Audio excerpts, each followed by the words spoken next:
नमस्कार मित्रों, आपका हमारे चैनल गुरु ज्ञान में हार्दिक अभिनंदन है। आज हम आपको सुनाने जा रहे हैं श्री बृहस्पतिवार की व्रत कथा।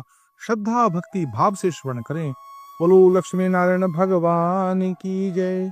प्राचीन काल में एक महाप्रतापी राजा और दानी राजा राज्य करता था। वह नित्य गरीबों का और ब्राह्मणों की सहायता करता था। यह बात उनकी रानियों को अच्छी नहीं लगती थी। वह ना तो गरीबों को दान देती, ना ही भगवान का पूजन करती थी और राजा को भी दान देने से मना किया करती थी। एक दिन राजा शिकार खेलने वन को गया हुआ था तो रानी महल में अकेली थी। उसी समय बृहस्पति देव साधु वेश में राजा के महल में भिक्षा के लिए गए और भिक्षा मांगी। रानी ने भिक्षा देने से इनकार किया और कहा, हे साधु महाराज, मैं तो दान पुण्य से तंग आ गई हूँ। मेरा पति सारा धन लुटाते रहते हैं। मेरी इच्छा है कि हमारा धन नष्ट हो जाए, फिर ना रहेगा बांस ना बजेगी बांसुरी। साधु ने कहा, देवी तुम तो बड़ी विचित्र हो। धन संतान तो सभी चाहते हैं, पुत्र और लक्ष्मी तो पापी के घर में भी होनी चाहिए। यदि तुम्हारे पास अधिक है धन है तो भूखों को भोजन दो, प्यासों के लिए प्याऊ बनवाओ, मुसाफिरों के लिए धर्मशाले बनवाओ और जो निर्धन अपनी कुमारी कन्याओं का विवाह नहीं कर सकते उनकी कन्याओं का विवाह करवा दो। ऐसे कई काम हैं जिनके करने से तुम्हारा यश तीनों लोकों में परलोकों में फैलेगा। परंतु रानी पर उपदेश का कोई प्रभाव न पड़ा।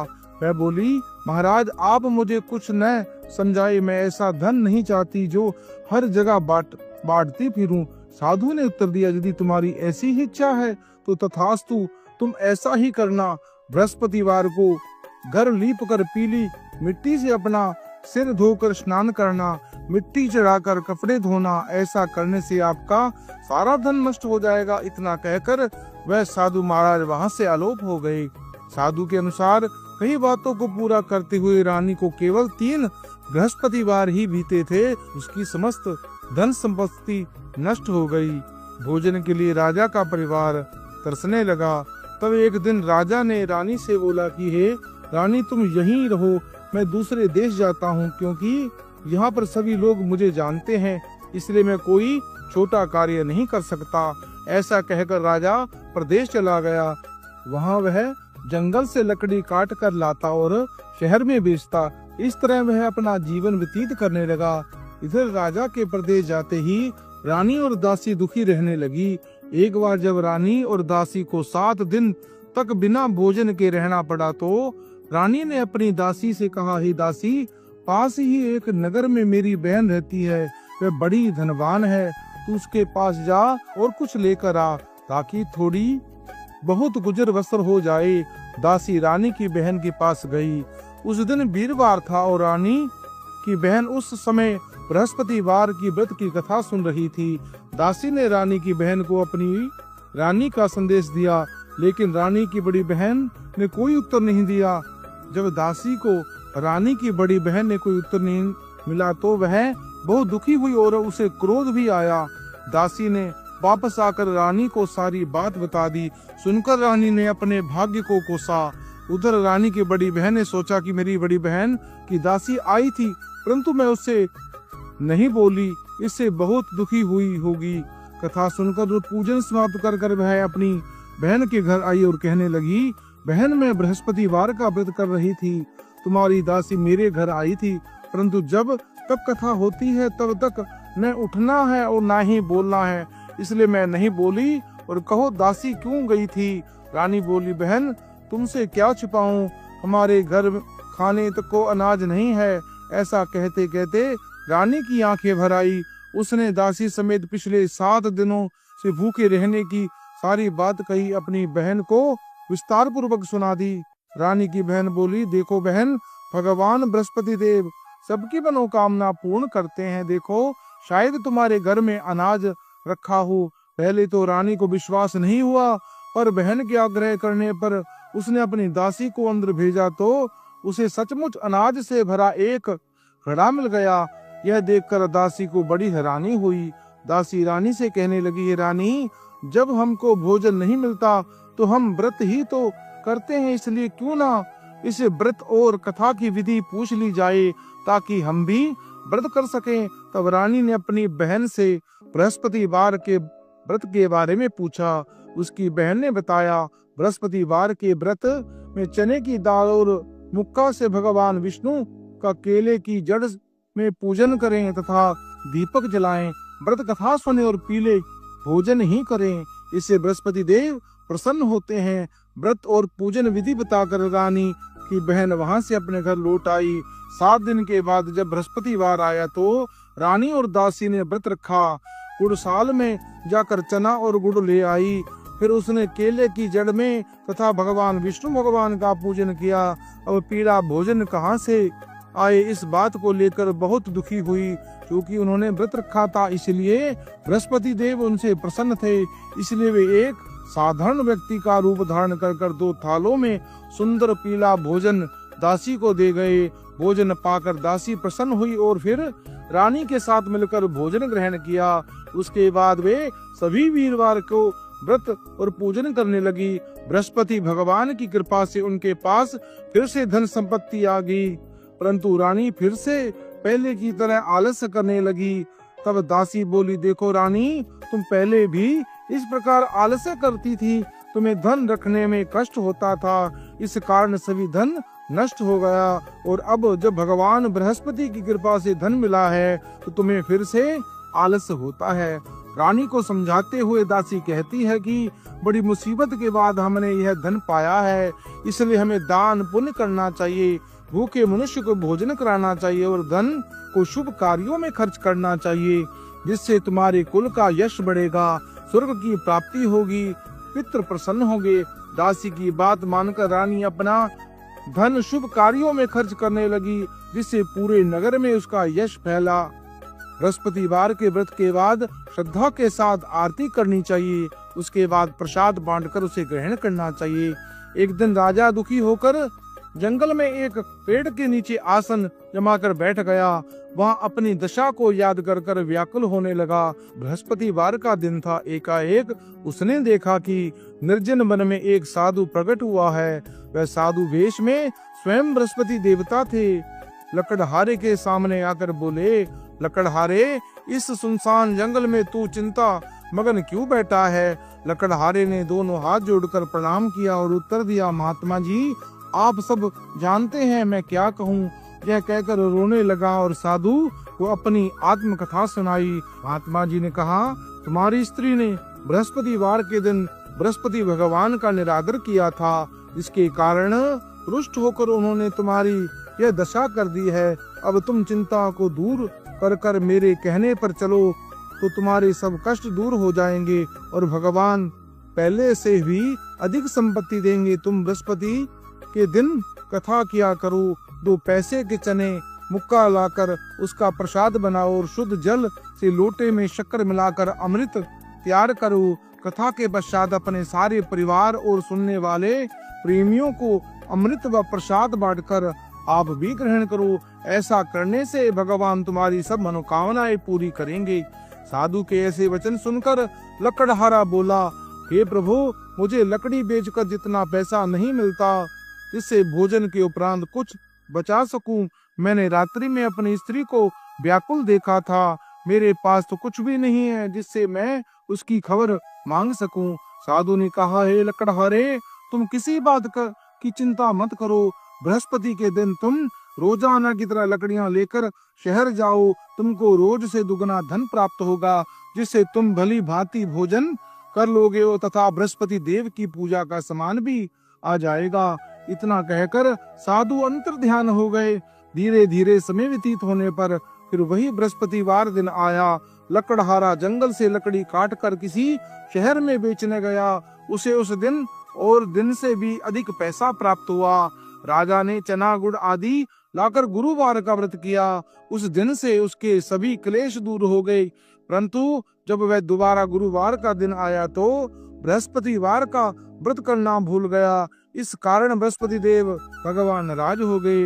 उस दिन उस नगर के राजा ने विशाल यज्ञ का आयोजन किया तथा शहर में यह घोषणा कर दी कि कोई भी मनुष्य अपने घर में भोजन न बनाए न आग जलाए। समस्त जनता मेरे यहाँ भोजन करने आवे। इस आज्ञा को जो नहीं मानेगा उसे फांसी की सजा दी जाएगी। इस तरह की घोषणा संपूर्ण नगर में करवा दी थी।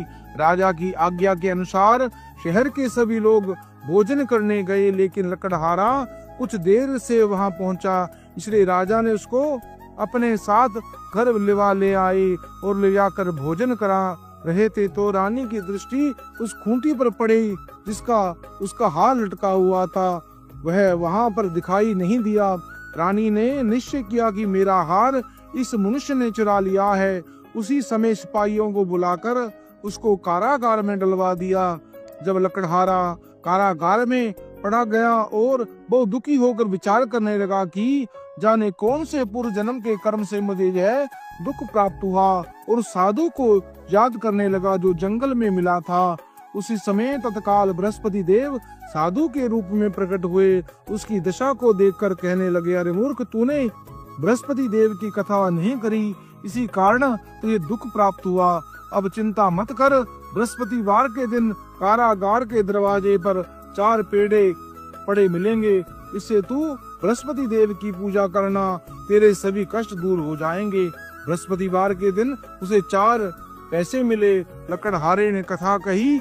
उसी रात्रि को बृहस्पति देव ने सुनगर के राजा को स्वप्न में कहा, राजन, तुमने जिस आदमी को कारागार में डाल दिया है वह निर्दोष है, वह राजा उसे छोड़ देना। रानी का हार उसी खूंटी पर लटका मिलेगा। अगर तू ऐसा नहीं करेगा तो मैं तेरे राज्य को नष्ट कर दूंगा। इस तरह रात्रि के स्वप्न को देखकर राजा प्रातः काल उठा, खूंटी पर हार देखकर लकड़हारे को बुलाकर क्षमा मांगी तथा लकड़हारे को योग्य सुंदर व आभूषण वस्त्र देकर विदा किया। बृहस्पति देव की आज्ञा के अनुसार लकड़हारा अपने नगर को चल दिया। राजा जब अपने नगर के निकट पहुंचा तो उसे बड़ा आश्चर्य हुआ। नगर में पहले से भी अधिक बाग, तालाब, कुएं तथा बहुत सी धर्मशालाएं, मंदिर आदि बन गए हैं। राजा ने पूछा, यह किसका बाग है और धर्मशाला है?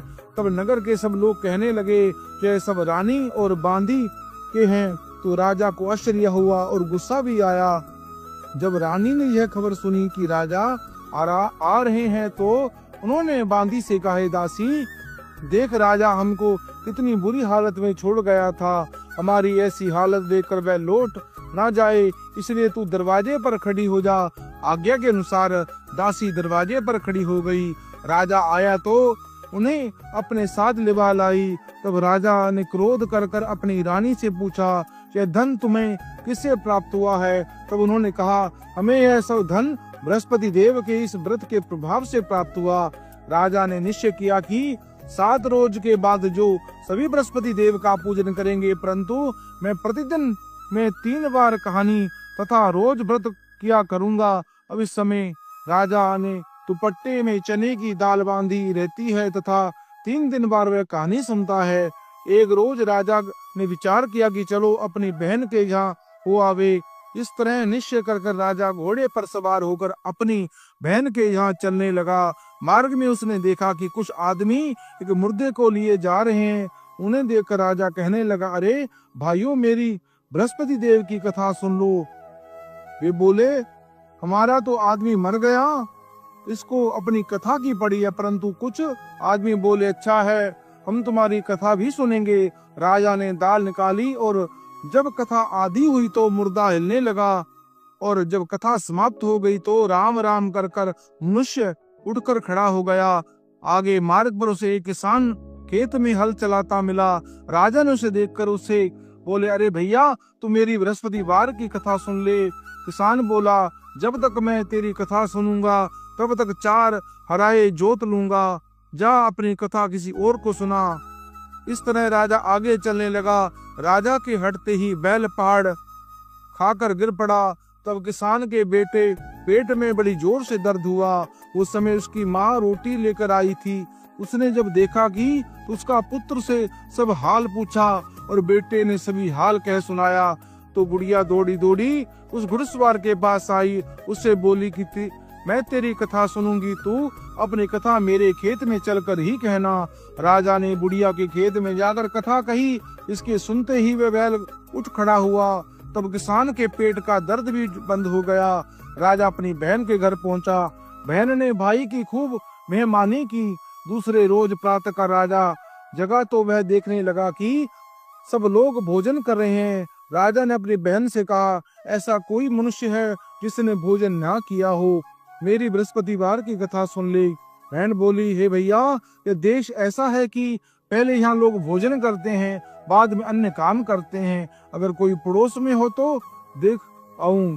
वह ऐसा कहकर देखने चली गई, परंतु उसे कोई ऐसा व्यक्ति नहीं मिला जिसने भोजन न किया हो। अतः वह एक कुम्हार के घर गई जिसका लड़का बीमार था।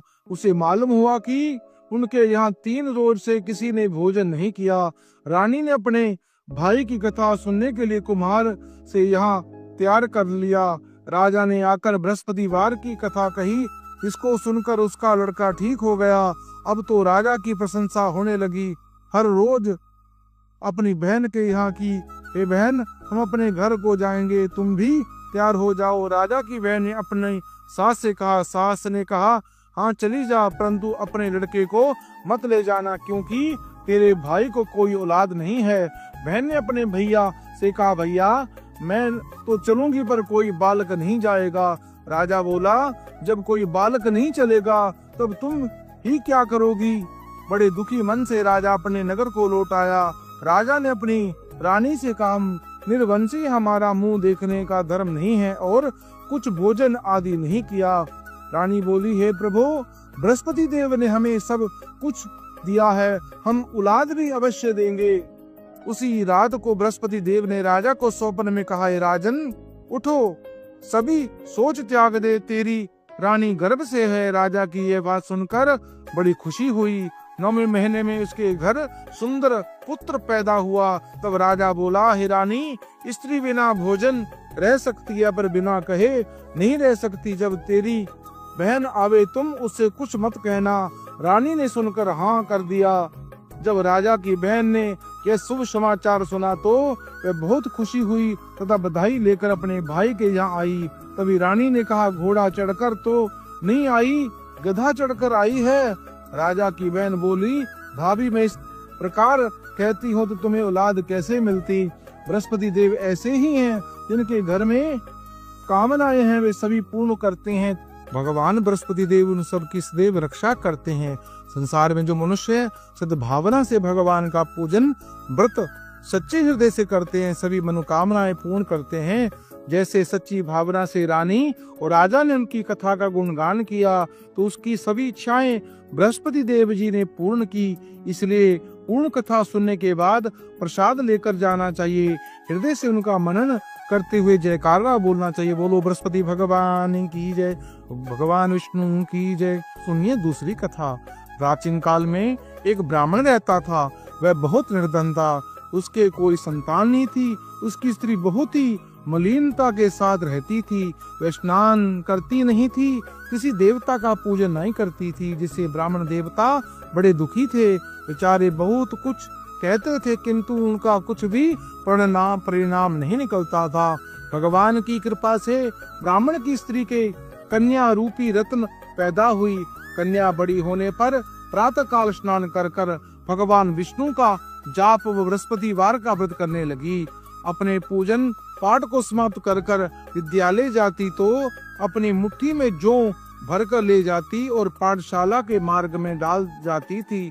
तब जो स्वर्ण के हो जाते, लौटते समय उसे बीन कर वह घर ले आती। एक दिन वह बालिका सूप में उस सोने के जौ को काट कर साफ कर रही थी कि उसके पिता ने देख लिया और कहा, ए बेटी, सोने के जौ के लिए सोने का सूप होना चाहिए। दूसरे दिन बृहस्पतिवार था। इस कन्या ने व्रत रखा और बृहस्पति देव से प्रार्थना कर कर कहा, मैंने आपकी पूजा सच्चे मन से की है, मेरे लिए सोने का सूप दें। बृहस्पतिवार ने से उनकी प्रार्थना स्वीकार कर ली। रोजाना की तरह वह कन्या जौ फैलाती हुई जाने लगी। जब लौटकर जो वो करती तो बृहस्पति देव की कृपा से सोने का सूप मिला। उसे घर ले आई, जिससे जौ साफ करने लगी तो परंतु उसकी माँ का वही ढंग रहा। एक दिन की बात है, वह कन्या सूप के सोप जो साफ कर रही थी। उस समय उस शहर का राजा का पुत्र वहां होकर निकला। इस कन्या के रूप और कार्य को देखकर मोहित हो गया तथा उसने अपने घर आकर भोजन तथा जल का त्याग कर उदास होकर लेट गया। राजा की इस बात का पता लगा तो वह प्रधानमंत्री के साथ उसके पास गया और बोला, हे बेटा, तुम्हें किस बात का कष्ट है? किसी ने अपमान किया है अथवा और कारण है? सो कहो, मैं वही कार्य करूंगा जिससे तुम्हें प्रसन्नता होगी। अपने पिता के राजकुमार की बातें सुनी तो वह बोला, मुझे आपकी कृपा से किसी बात का दुख नहीं है। किसी ने मेरा अपमान नहीं किया, परंतु मैं उस लड़की से विवाह करना चाहता हूँ जो सोने के सूप में जो साफ कर रही थी। यह सुनकर राजा आश्चर्य में पड़ गया और बोला, हे बेटा, इस तरह की कन्या का पता तुम ही लगाओ, मैं तुम्हें तेरा साथ विवाह करवा दूंगा। राजकुमार उस लड़की के घर का पता लगाया। तब मंत्री उस लड़की के घर गया और ब्राह्मण देवता को सभी हाल बताया। ब्राह्मण देवता राजकुमार के साथ अपनी कन्या का विवाह करने के लिए तैयार हो गया तथा विधि विधान के अनुसार ब्राह्मण की कन्या का विवाह राजकुमार के साथ हो गया। कन्या के घर से जाते ही पहले की भांति ब्राह्मण देवता के घर में गरीबी का निवास हो गया। तो भोजन के लिए भी अन्न बड़ी मुश्किल से मिलता था। एक दिन दुखी होकर ब्राह्मण देवता अपनी पुत्री के पास गया। बेटी ने पिता की दुखी अवस्था को देखा और अपनी माँ का हाल पूछा। तब ब्राह्मण ने सभी हाल कहा। कन्या ने बहुत सा धन देकर अपने पिता को विदा कर दिया। इस तरह ब्राह्मण का कुछ समय तो सुखपूर्वक व्यतीत हुआ। कुछ दिन के बाद फिर वही हाल हो गया। ब्राह्मण फिर अपनी कन्या के साथ गया और सारा हाल कहा तो लड़की बोली, हे पिताजी, आप माता को यह लिवा लाओ, मैं उस विधि को बता दूंगी जिससे गरीबी दूर हो जाती है। वह ब्राह्मण देवता अपनी स्त्री को लेकर वहां पहुंचा तो अपनी माँ को समझाने लगी, हे माँ, तुम प्रातः काल प्रथम स्नान आदि कर कर भगवान विष्णु भगवान का पूजन करो तो सब दरिद्रता दूर हो जाएगी। परंतु उसकी माँ ने एक भी बात नहीं मानी और प्रातः काल उठकर अपनी पुत्री की बातों को झूठन को खा लिया। उसकी पुत्री को बहुत गुस्सा आया। एक दिन कोठरी में सभी सामान निकाल दिया और अपनी माँ को उसमें बंद कर दिया। प्रातः काल उसे निकाला तथा स्नान आदि कराकर पाठ करवाया तो उसकी माँ की बुद्धि ठीक हो गई और फिर वह प्रत्येक बृहस्पतिवार को व्रत रखने लगी। इस व्रत के प्रभाव से उसके माँ बाप बहुत ही धनवान हो गए, पुत्रवान हो गए और बृहस्पति के प्रभाव से इस लोक में सुख भोग कर स्वर्ग को प्राप्त हुआ। सब लोग बोलो भगवान विष्णु की जय, बोलो बृहस्पति भगवान की जय।